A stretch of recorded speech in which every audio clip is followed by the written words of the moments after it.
The singer from Bad Company reminds me of that singer from Free. And that's because it's the same guy. What exactly is Paul Rodgers from Free and Bad Company doing when he is singing? Let's find out. Welcome to another vocal short, super quick vocal training videos for the singer on the go. In this video, we're going to have a look at Ready for Love by Bad Company. I'm going to show you exactly what Paul Rodgers is doing. If you saw my recent video on Free are my absolute favorite band pretty much of all time, but especially of 60s, 70s classic rock. Free are the be-all and end-all of just great musicianship, great songs, and spectacular singing. You would know that I love Paul Rodgers. He's basically my favorite singer, at least for this era, and he sings better now than he did in the 70s, now that he is 70-something. Incredible singer, and that's a mark of a great singer.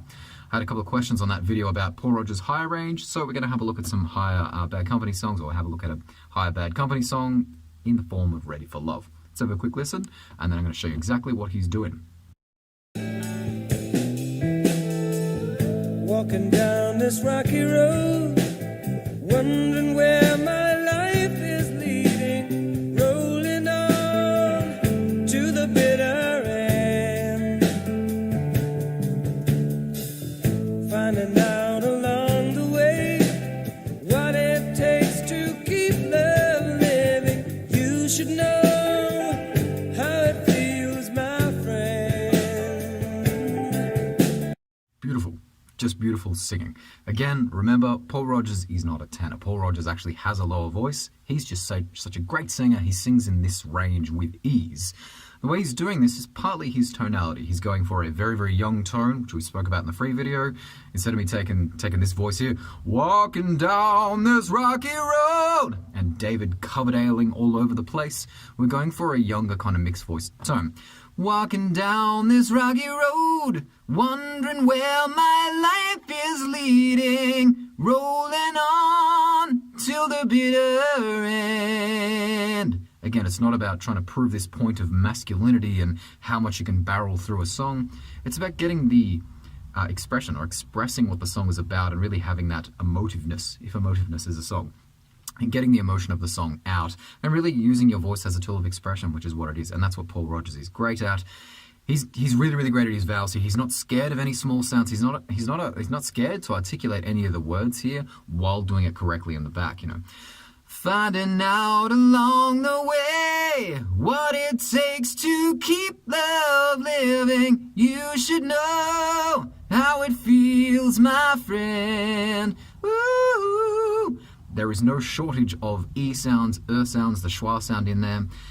He just sings absolutely everything. So you need to learn your vowel sounds. If you want to sing this stuff, you need to get really, really good at your vowel sounds. That is the be-all and end-all of this. He's super great at it, makes the right choices, and he's just not trying to shout at the people, basically. He's trying to convey the emotion of the song. So it doesn't matter that this is a masculine guy with a masculine voice and wild hair and a big beard or whatever. He doesn't need to shout at you to get the point of this song across. And the reason I chose this song is actually because of the chorus. So we're going to have a listen to the chorus. And even though he's going up to, you know, the A4 range, which a lot of other people would belt, you know, you think of an Animals song, Eric Burdon, another one of my favorite singers, you know, belts the shit out of an A4, and it sounds cool, it's immense, it's wow, it's incredible. But Paul Rodgers just takes it in his stride. He's almost a lazy sounding singer, and it sounds so easy. The singing doesn't even sound that impressive because it's so easy. Then you try it yourself and it just all goes pear-shaped, because man, this guy's just a spectacular singer. Let's have a listen to the next little bit with the chorus, and I'll show you what he's doing. I want you to stay.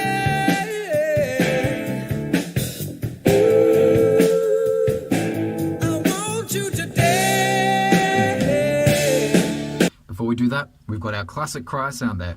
Ooh, I want you to stay. Ooh, I want you to dance. This is our cry. This is our Chris Cornell cry. This is the dying cat sound. Yeah, want you to stay.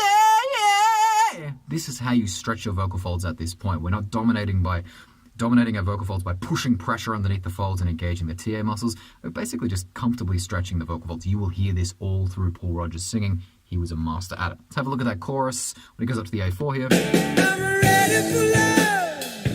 Oh, baby, I'm ready for love. Ready for love. Oh, baby, I'm ready for love. So you'll notice that there's different vowel choices for the same word depending on how he wants to sing it. On the fuller sound, he's singing an R vowel for love.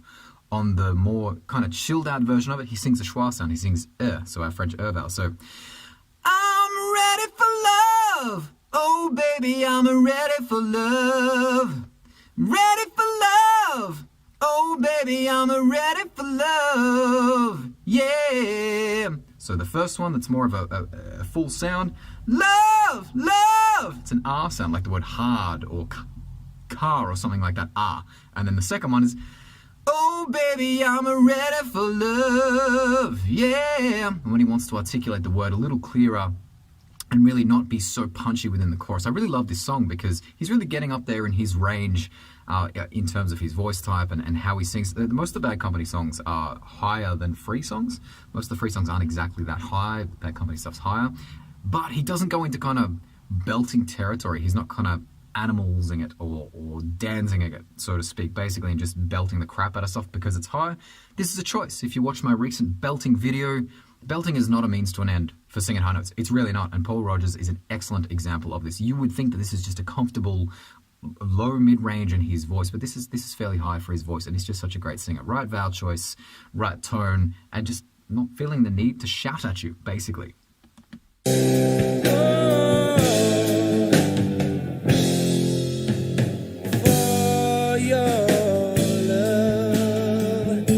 Again, that beautiful French vowel. For your love.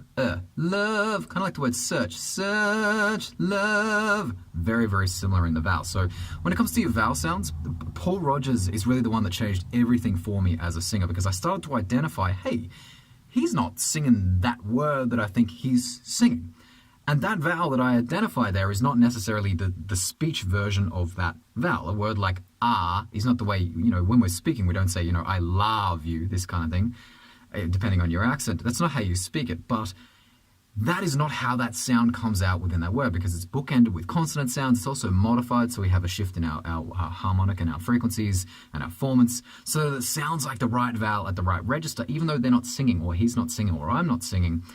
The vowel sound that you think that you are. And this was a game changer for me, identifying this. And I even remember this song is one I did a song study with many, many years ago, and I actually wrote out the phonetics of the vowels, which I recommend you guys do. Pick your 6 vowel sounds. R, A, O from your R-based vowels with the small space in the back. A, E, from your larger space in the back, your A-based vowels. Rewrite the lyrics of the song into these phonetics of the vowels, and you're going to be surprised at how simple it is to sing like this. And also you're going to start to notice the difference in the modifications of the sounds and also the choices. The way that Paul Rodgers sang, and still sings to this day, is a choice. And for me, that is a sign of a really, really fantastic singer. Basically, without having to belt the shit out of stuff as a means to an end to hit high notes, he can just comfortably sing in this range because he's choosing that right vowel choice. So if I had to give you really 3 tips for singing like Paul Rodgers from listening to this Bad Company song here, Ready for Love. Number 1 is your tonality. So again, I'm not taking this voice and, walking, yeah, this kind of thing. Walking down this rocky road, wondering where my life is leading, rolling on till the bitter end, finding out along the way what it takes to keep love living. You should know how it feels, my friend. Ooh, ooh, I want you to stay. Ooh, I want you today. I'm ready for love. Oh, baby, I'm ready for love. And thirdly, I would focus on the small vowel sounds. Actually learn how to sing an E vowel sound. You'll hear this in every, 3 or 4 words within a Paul Rodgers song, whether it's Free Bad Company, The Firm, any of these songs. He sings all these small vowel sounds like it's absolutely nothing. These sounds that you're told not to sing a lot of the time by singing teachers who want you to sing open, sing it out, ready for love, this kind of thing. And then you just sound freaking weird and you're shouting and belting at people when this is not what your favorite singers like Paul Rodgers are doing. So number 1, the tonality of your voice. Number 2, don't be scared of your small vowel sounds, your French vowel, your E vowel, all this kind of stuff. And obviously the vowel sounds are a huge thing for Paul Rodgers. He's great at it, probably naturally.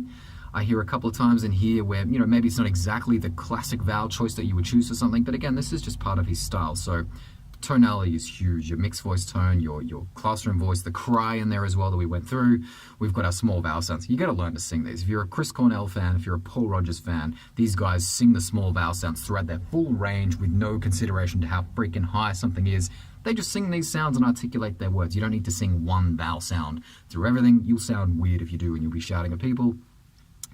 And finally, we have our vowel sounds. If you want to learn your vowel sounds, hit this link down below. I've got some free training that's not available here on YouTube. It's on my website. You can go and click on that. You get some free vowel training. I'll show you the difference in the vowel sounds. I'll show you the modifications. Just lay it all on the table and you guys can do what you want with it. But most importantly, hit that subscribe button because I'm doing lots of these videos and there's going to be more of them, and we might even look at more free and bad company songs if enough people are checking out these videos. Hit that subscribe, check out a couple of covers. Here's another coaching video, and we will talk soon.